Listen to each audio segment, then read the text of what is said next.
Hello students, मैं अमन वर्मा आप सभी का स्वागत करता हूं आपके अपने चैनल पर। और आज का जो लेक्चर स्टार्ट कर रहे हैं वो कर रहे हैं कंप्यूटर का लेक्चर नंबर 2 रहेगा। इससे पहले एग्जाम सीरीज का मैं फर्स्ट लेक्चर ले चुका हूं और इसके अंदर जो एग्जाम कवर कर रहे हैं हम नाइलेट के triple C, BCC, ECC, O level, इसके अलावा एचएसएससी का आने वाली भर्ती ग्रुप डी के लिए जो कंप्यूटर का 5 से 10 नंबर का रहेगा उसकी तैयारी कर रहे हैं। इसके अलावा एसएससी के जितने भी एग्जाम होते हैं, चाहे वो सीजीएल के हो या फिर अन्य किसी प्रकार के कोई भी एग्जाम हो, उनकी तैयारी के लिए कंप्यूटर का जो रहेगा 5 से 10 क्वेश्चन लगभग आते ही आते हैं। और जो मेनली कंप्यूटर का करते हो आप, उसमें 100 नंबर का टोटल कंप्यूटर का रहेगा। तो सारे क्वेश्चनों को कवर करते चल रहे हैं। पिछले लेक्चर के अंदर लगभग 40 क्वेश्चन मैंने आपको कवर करवाए हैं और आज जो है नए सिरे से एक और लेक्चर स्टार्ट कर रहे हैं। तो स्टार्ट करते हैं। फर्स्ट क्वेश्चन हमारा, गूगल क्रोम क्या है? ऑप्शन है आपके पास, ब्राउजर है, ऑपरेटिंग सिस्टम है, एंटीवायरस है या फिर डाटाबेस है। तो आपको यह पता होना चाहिए कि ब्राउजर क्या होता है। इंटरनेट के ऊपर अगर हमारे पास इंटरनेट का कनेक्शन है और किसी भी चीज को हमें सर्च करना है तो दो चीजों की जरूरत पड़ती है, एक तो सर्च इंजन की जरूरत पड़ती है और एक ब्राउजर की जरूरत पड़ती है। तो गूगल क्रोम क्या है? ब्राउजर होता है। और गूगल खुद क्या है? एक सर्च इंजन है। ऑपरेटिंग सिस्टम क्या होता है? ऑपरेटिंग सिस्टम लास्ट जो लेक्चर फर्स्ट लेक्चर दिया था उसमें मैंने आपको बताया था कि ऑपरेटिंग सिस्टम होता क्या है। ऑपरेटिंग सिस्टम होता है जैसे विंडो, लिनक्स, ये सारी चीजें ऑपरेटिंग सिस्टम में आ जाती है। उसके बाद आता है एंटीवायरस। एंटीवायरस क्या होता है? कंप्यूटर के अंदर किसी भी प्रकार का कोई स्वैम या फिर कोई भी इस तरह की कोई वायरस वगैरह आ जाता है जिससे कंप्यूटर को के हार्डवेयर या सॉफ्टवेयर को, किसी भी सॉफ्टवेयर को नुकसान हो, उससे बचाने के लिए हम कंप्यूटर के अंदर एंटीवायरस डाल के रखते हैं। ये कंप्यूटर को सिक्योर रखने का काम करता है। इसी तरह डाटाबेस के बारे में मैंने लास्ट लेक्चर के अंदर बताया था। कमेंट करके आप बता देना डाटाबेस क्या होता है। तो फर्स्ट क्वेश्चन जो है हमारा, क्वेश्चन नंबर 41 हो गया। वैसे तो फर्स्ट लेक्चर में 40 क्वेश्चन मैं ले चुका हूं, तो ये 41वां क्वेश्चन हो गया। तो आंसर क्या रहेगा इसका हमारा? इसका आंसर रहेगा ए, ब्राउजर। गूगल क्रोम क्या है? ब्राउजर। और कुछ ब्राउजरों के नाम बताओ। अगर इस तरह का क्वेश्चन आ जाए, और कौन कौन से ब्राउजर होते हैं, तो इंटरनेट एक्सप्लोरर ब्राउजर है, मोजिला फायरफॉक्स ब्राउजर है, यूसी मिनी आ गया, एज के नाम से आता है ब्राउजर। तो आप गूगल के ऊपर अगर सर्च करोगे तो काफी सारे ब्राउजर निकल के आ जाएंगे। ओपेरा मिनी भी क्या है? ब्राउजर है। नेक्स्ट क्वेश्चन आता है, विंडो क्या है? ब्राउजर है, हार्डवेयर है, ऑपरेटिंग सिस्टम है या एंटीवायरस? ब्राउजर मैंने अभी बताया है आपको, ऑपरेटिंग सिस्टम भी लास्ट क्वेश्चन के अंदर बता दिया, एंटीवायरस क्या होता है ये भी मैं बता चुका हूं। हार्डवेयर क्या होता है? हार्डवेयर कंप्यूटर के अंदर कोई भी ऐसी चीज जिसको हम छू सकते हो वो सारी चीजें हार्डवेयर है। जैसे कंप्यूटर के अंदर keyboard, mouse, monitor, LCD, printer, ये सारी चीजें क्या है? हार्डवेयर पार्ट्स के अंदर आ जाती है। तो विंडो क्या है? विंडो ऑपरेटिंग सिस्टम है। तो बी आंसर रहेगा इसका। नेक्स्ट क्वेश्चन आ जाता है, कंप्यूटर वायरस क्या है? तो कंप्यूटर वायरस क्या है? पिछले क्वेश्चन से रिलेटेड ही आ गया, एंटीवायरस वाला जो था उससे रिलेटेड आ गया ये। हार्डवेयर में बता चुका हूं आपको, मेलिशियस प्रोग्राम है, डिवाइस है या फिर नेटवर्क है। चार ऑप्शन आपके पास। तो इसके अंदर क्या है? बी जो ऑप्शन रहेगा, मेलिशियस प्रोग्राम, ये क्या है? वायरस है एक तरह का। उसके बाद नेक्स्ट क्वेश्चन आता है, एंटीवायरस का कार्य क्या है? ये भी थोड़ी देर पहले ही मैंने बताया। एंटीवायरस का क्या काम है? हमारे किसी भी हार्डवेयर या सॉफ्टवेयर पार्ट जो होते हैं कंप्यूटर के अंदर, उसको सिक्योर रखने का, किसी प्रकार का कोई डाटा चोरी ना हो जाए या फिर कोई सॉफ्टवेयर करप्ट ना हो जाए, इसको बचाने के लिए क्या है? एंटीवायरस का यूज होता है। तो एंटीवायरस का कार्य क्या है? Virus detection and removal, printing, scanning या फिर एडिटिंग। तो ए आंसर रहेगा। बी जो को है इसके अंदर आंसर, प्रिंटिंग। प्रिंटिंग के अंदर क्या होता है? प्रिंटर के द्वारा हम किसी भी सॉफ्ट कॉपी को हार्ड कॉपी में कन्वर्ट करना हो तो प्रिंटिंग करते हैं उसको। स्कैनिंग क्या होता है? किसी भी हार्ड कॉपी को अगर सॉफ्ट कॉपी में कन्वर्ट करना हो तो उसको स्कैन के द्वारा, स्कैन करने के बाद, स्कैनिंग करने के बाद क्या है? वो सॉफ्ट कॉपी में कन्वर्ट हो जाता है। एडिटिंग क्या होती है? एडिटिंग होती है जैसे किसी फोटो के अंदर कोई एडिटिंग करना, या कोई वीडियो के अंदर एडिटिंग करना, काफी सारे सॉफ्टवेयर आपके पास मौजूद है आज के समय में। फोन के ऊपर आप काफी सारी वीडियो एडिटिंग करते हो तो वो एडिटिंग के अंदर आ गई। तो एंटीवायरस का कार्य क्या है? वायरस को डिटेक्ट करना और उसको रिमूव मतलब कंप्यूटर से हटाना। तो इसका आंसर रहेगा ए। नेक्स्ट क्वेश्चन है, क्वेश्चन नहीं है, इसी पे आते हैं, मेलिशियस प्रोग्राम क्या है? तो मेलिशियस प्रोग्राम क्या है? जो हमारा लास्ट क्वेश्चन था, क्वेश्चन नंबर 43, कंप्यूटर वायरस क्या है, उसी के बारे में बताया गया है। वह सॉफ्टवेयर या प्रोग्राम होता है जिसे कंप्यूटर, मोबाइल नेटवर्क या डाटा को नुकसान पहुंचाने, चोरी करने या बिना अनुमति के एक्सेस करने के लिए बनाया जाता है। इसे मालवेयर भी कहा जाता है। तो मेलिशियस प्रोग्राम को क्या कहते हैं? मालवेयर भी कहा जाता है इसको। और इसकी डेफिनेशन के अंदर क्या आ जाती है? सॉफ्टवेयर या प्रोग्राम होता है, ये एक तरह का सॉफ्टवेयर होता है, प्रोग्राम होता है जिसे कंप्यूटर, मोबाइल नेटवर्क या डाटा को नुकसान पहुंचाने, मतलब किसी भी हार्डवेयर या सॉफ्टवेयर को नुकसान पहुंचाने, किसी प्रकार का कोई डाटा हो उसको चोरी करने, या फिर बिना अनुमति के यूजर के एक्सेस करने, मतलब किसी ऐसी फाइल के अंदर एक्सेस करवाने के लिए जो आपकी प्राइवेट फाइलें है उसके अंदर एक्सेस करने के लिए ये काम में आता है। तो इसको क्या कहते हैं? मालवेयर भी कहा जाता है। परिभाषा के अंदर फिर से आ गया ये, मेलिशियस प्रोग्राम एक ऐसा प्रोग्राम है जो सिस्टम की सुरक्षा को नुकसान पहुंचाता है, डाटा चुराता है, फाइलें खराब करता है, मतलब करप्ट कर देता है, या फिर कंप्यूटर के सामान्य कार्य में बाधा डालता है, कंप्यूटर को हैंग कर देता है, हैक भी कर लेता है। तो इस तरह की सारी चीजें इसके अंदर आ जाती है। अब कुछ पॉइंट आते हैं, जैसे वायरस। तो वायरस क्या होता है? फाइलों को संक्रमित करना, मतलब किसी भी फाइल को करप्ट कर देना वायरस करता है। एक नाम और आ जाता है वर्म। ये क्या है? ये अपने आप फैलता जाता है, मतलब बढ़ता जाता है, अलग अलग फाइलों के अंदर चला जाता है, सभी फाइलों को करप्ट करने के लिए ही यूज होता है ये। उसके बाद आता है ट्रोजन हॉर्स। उपयोगी सॉफ्टवेयर जैसा दिखता है लेकिन नुकसान पहुंचाता है, मतलब हमें लगता ये है कि हमारे काम का है, कोई फाइल आई ऐसी आई हुई है जो हमारे काम की है, लेकिन ये करती क्या है? जैसे इसके ऊपर क्लिक करते हो, काफी सारे टीवी के अंदर ऐड भी आते हैं, किसी भी फाइल को या ऐसे किसी भी सॉफ्टवेयर को आप अपने मोबाइल के अंदर या लैपटॉप के अंदर डाउनलोड न करें, जिससे क्या है आपका किसी प्रकार का कोई नुकसान हो जाए। तो ये वही चीज आ गई, ट्रोजन आ जाता है। उसके बाद आता है रैनसमवेयर, फाइलों को लॉक करके पैसे मांगता है। तो हमारे क्या है, जो सिस्टम है हमारा लैपटॉप है उसको हैक कर लेता है और उसको छोड़ने के बदले, मतलब उसको खोलने के बदले, ताकि हम उसको फाइलों को एक्सेस कर सके। जैसे हमारी फेसबुक को आईडी को हैक कर लेना, या फिर किसी अन्य जो भी हम आइडिया चलाते हैं, काफी सारे लोगों के साथ ऐसा होता है। इसी तरह हमारे क्या है, लैपटॉप को भी क्या कर लेते हैं, ये हैक कर लेते हैं और उसको छोड़ने के बदले पैसे मांगते हैं। तो फाइलों को लॉक करके क्या है, पैसे मांगता है। स्पाईवेयर क्या है? आपकी जानकारी चोरी करता है, मतलब कोई जो आपका प्राइवेट डाटा है उसको चोरी करने के लिए इसका यूज किया जाता है। बचाव क्या है? हमेशा भरोसेमंद एंटीवायरस का उपयोग करें, अज्ञात लिंक और ईमेल अटैचमेंट न खोलें, केवल विश्वसनीय वेबसाइटों से ही सॉफ्टवेयर डाउनलोड करें, ऑपरेटिंग सिस्टम और एप्स को समय समय पर अपडेट करते रहें, मतलब हमारे जो भी हमने पासवर्ड वगैरह लगाए हैं या फिर अन्य जो भी चीजें हैं उनको क्या है, अपडेट करते रहना हमें चाहिए।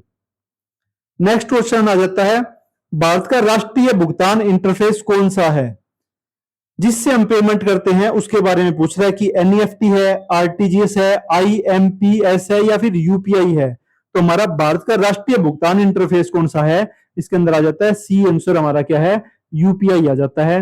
एनईएफटी क्या होता है, आरटीजीएस क्या होता है, आईएमपीएस क्या होता है, वो आने वाले क्वेश्चनों के अंदर मैं बताऊंगा। ये बैंकिंग की टर्म आ जाती है। अगर हमें किसी व्यक्ति के बैंक में पैसे ट्रांसफर करने हो हमारे अकाउंट से, तो कैसे दे सकते हैं?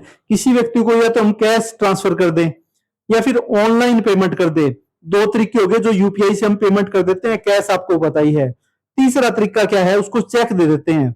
लेकिन कोई व्यक्ति हमसे बहुत दूर बैठा है जिसको हम चेक भी नहीं दे सकते, लेकिन फिर भी हमें उसके अकाउंट में पैसे डालने हो, तो उसके अलग अलग तरीके होते हैं, जिनमें से आ जाता है एनईएफटी, आरटीजीएस, आईएमपीएस, ये अलग अलग तरीके हैं।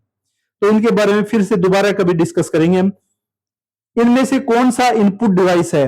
नेक्स्ट क्वेश्चन आ जाता है, कौन सा इनपुट डिवाइस है? तो इनपुट डिवाइस होते क्या हैं? किसी भी कंप्यूटर के अंदर अगर हमें कोई जानकारी क्या है कंप्यूटर को देनी है, उसके अंदर कोई डाटा डालना है, कोई कमांड देनी है, तो इनपुट डिवाइस के माध्यम से देते हैं। प्रमुख इनपुट डिवाइस के अंदर आ जाता है क्या? कीबोर्ड आ जाता है, माउस आ जाता है, स्कैनर आ जाता है, माइक आ जाता है जिससे मैं अभी आपसे बात कर रहा हूं। इसके अलावा और काफी सारे आ जाते हैं, जैसे ओसीआर स्कैनर आया हुआ आजकल, बीसीआर आया हुआ है, एमआईसीआर है। तो इस तरह के काफी सारे इनपुट डिवाइस है। जॉयस्टिक आ जाती है। तो मॉनिटर क्या है? आउटपुट डिवाइस है। प्रिंटर आउटपुट डिवाइस है और स्पीकर भी क्या है? आउटपुट डिवाइस है। तो आंसर क्या रहेगा हमारा? कीबोर्ड आंसर रहेगा, सी आंसर। नेक्स्ट क्वेश्चन आता है, इनमें से कौन आउटपुट डिवाइस है? आउटपुट डिवाइस क्या है? कंप्यूटर को हमने जो कमांड दी है बदले में वो हमें आउटपुट के रूप में डाटा देता है। किस माध्यम से देता है? मॉनिटर, एलसीडी, एलईडी, टीएफटी के माध्यम से दे देता है, प्रिंटर के माध्यम से दे देता है, प्रोजेक्टर के माध्यम से दे देता है, प्लॉटर के माध्यम से दे देता है। तो ये सारे आउटपुट डिवाइस आ जाते हैं। स्पीकर से दे देता है हमें। तो इसके अंदर आंसरों में दे रखा है ए माउस जो कि इनपुट डिवाइस है, बी कीबोर्ड इनपुट डिवाइस है, सी डी स्कैनर भी इनपुट डिवाइस है, और सी जो आंसर बच जाता है वो आउटपुट डिवाइस है हमारा। तो आंसर क्या रहेगा? सी आंसर रहेगा इसका। नेक्स्ट क्वेश्चन 48 क्वेश्चन, ये भी क्वेश्चन शायद लास्ट वीडियो के अंदर भी आया था। एक बाइट में कितने बिट्स होते हैं? तो कंप्यूटर की जो लैंग्वेज है वो बाइनरी लैंग्वेज है, और हमारी जो नॉर्मल भाषा है वो कंप्यूटर को समझाने के लिए हम काम किस तरीके से करते हैं? 8 बिट मिलके एक अक्षर का निर्माण करती है। 8 बिट। 8 बिट क्या होती है? जैसे 0 1 1 0 0 1 इस तरह की जो चीजें होती है। 0 1 दो प्रकार की चीजें हैं। 1 को हम ऑन बोल सकते हैं और 0 को हम ऑफ बोलते हैं। इनके क्वेश्चन भी हम करेंगे आने वाले लेक्चरों के अंदर, सोल्व करके दिखाएंगे कि किस तरह से एक अक्षर का निर्माण होता है। तो इस तरह से 8 बिट जब मिलती है तो एक अक्षर बनता है, उसको क्या बोलते हैं? बाइट बोलते हैं। तो एक बाइट में कितने बिट्स होते हैं? तो 8 बिट होते हैं। इसी को अगर आगे लेके जाएं, 8 बिट मिलके तो एक बाइट बना दिया। आगे 1024 बाइट जब मिलते हैं तो एक केबी बनता है।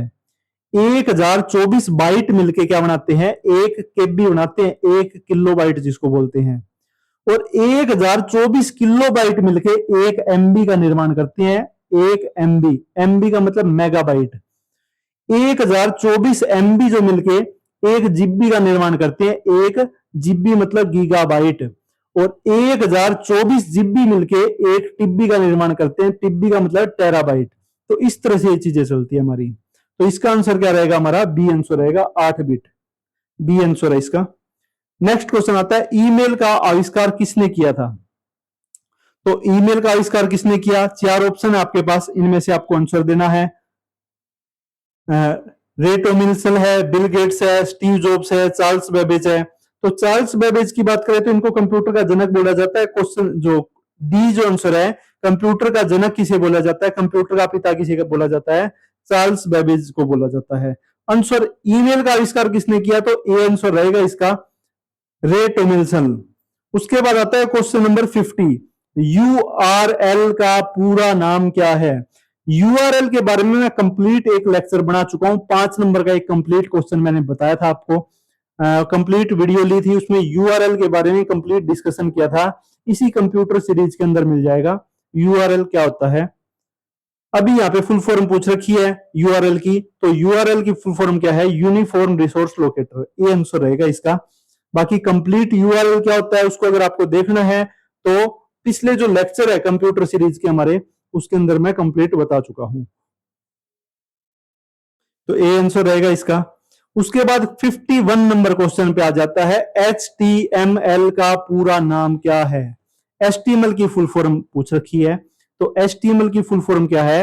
हाइपर टेक्स्ट मार्कअप लैंग्वेज, ये इसकी फुल फॉर्म होती है। उसके बाद 52वां क्वेश्चन है, HTTP का पूरा नाम क्या है? PDF का पूरा नाम क्या है? JPG का पूरा नाम किस प्रकार की फाइल है? MP3 किस प्रकार की फाइल है? तो इनके बारे में पूछ रखा है। तो 51वां क्वेश्चन है, इसकी फुल फॉर्म क्या होगी?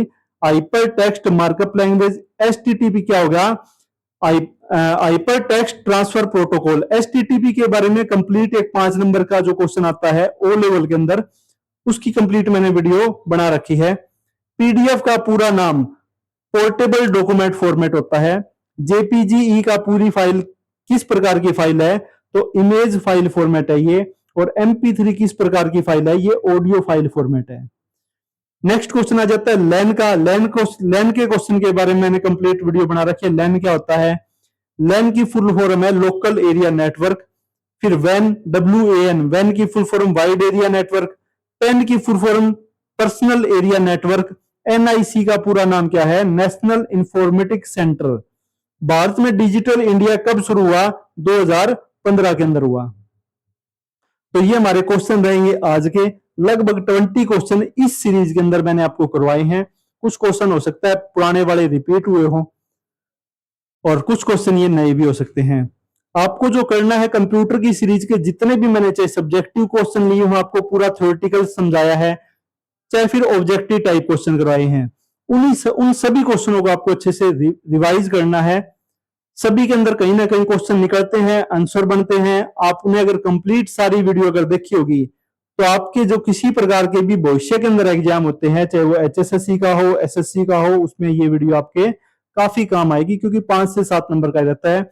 लेकिन अगर आप कंप्यूटर के कोई स्टूडेंट हो, कंप्यूटर का कोई कोर्स कर रहे हो, कंप्यूटर के कोर्स के अंदर लगभग 100 नंबर के क्वेश्चन आते हैं, 100 क्वेश्चन आते हैं, पर क्वेश्चन एक नंबर का रहता है, और पास मार्किंग के लिए आपको 50 नंबर की जरूरत होती है। तो अगर आपको ये 50 नंबर लेने हैं तो आपको ये सारी वीडियो अच्छे से देखनी चाहिए, आपका करियर अच्छे से बनाना है। इसके अलावा जितने भी पढ़ने लिखने वाले स्टूडेंट हैं, अलग अलग कोर्सेज के एडमिशन अपने यहाँ चल रहे हैं। तो कंप्यूटर कोर्सेज के एडमिशन हो, CTR लुधियाना के हो, विश्वकर्मा कौशल यूनिवर्सिटी पलवल की हो, HSCIT HKCL के एडमिशन अभी चल रहे हैं, नाइलेट के एडमिशन है, NSQF लेवल, NSDC के जितने भी कोर्सेज है, खास करके जो बच्चे आर्मी वगैरह की जॉब करना चाहते हैं, उसके अंदर एक डिप्लोमा मांगा जाता है किचन कुक के नाम से या फूड प्रोडक्शन के नाम से।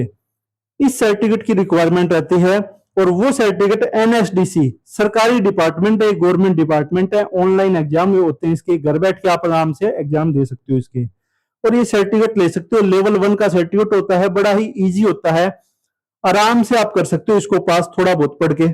और ये सर्टिफिकेट लेके अपना देश सेवा की जो भी नौकरी होती है, चाहे आर्मी की हो, मिलिट्री की हो, अदर जितनी भी नौकरी होती है, उसमें सर्टिफिकेट मांगा जाता है। इसके अलावा एक YCB बोर्ड है, योगा सर्टिफिकेशन बोर्ड। अभी नया प्रोजेक्ट लॉन्च हुआ है अपने सेंटर के द्वारा, महर्षि दयानंद कंप्यूटर साक्षरता मिशन के द्वारा। काफी वैसे पुराना YCB बोर्ड काफी सालों से वर्क करता रहा है, इंटरनेशनल लेवल का डिप्लोमा देता है स्टूडेंट्स को। काफी सारी गवर्नमेंट जॉब में इसकी रिक्वायरमेंट रहती है, मांग रहती है। अगर आप योगा से रिलेटेड कोई भी कोर्स करना चाहते हो तो लेवल 1, लेवल 2 या लेवल 3 जो भी कोर्स करना चाहते हो, YCB बोर्ड में एडमिशन ले सकते हो। और इसके एग्जाम भी ऑनलाइन ही रहते हैं, एग्जाम सेंटर बनता जरूर है, आपके लोकल नियर अबाउट ही बनेगा। आप जिस भी स्टेट से हो, जिस भी सेंटर में आपने एडमिशन ले रखा है, अगर हमारे सेंटर पे एडमिशन ले रखा है तो नीचे लिखे हुए नंबरों पे कांटेक्ट कर सकते हो। इसके अलावा ऊपर जितने भी कोर्सेज चल रहे हैं, उन सभी के अंदर क्या है, एडमिशन की प्रक्रिया ऑन है। आप फोन करके, मैसेज करके किसी भी कोर्स में एडमिशन लेना हो तो ले सकते हो। वीडियो करते हैं यहीं पे एंड। वीडियो अच्छी लगी हो तो लाइक, शेयर और सब्सक्राइब जरूर करें। Thank you.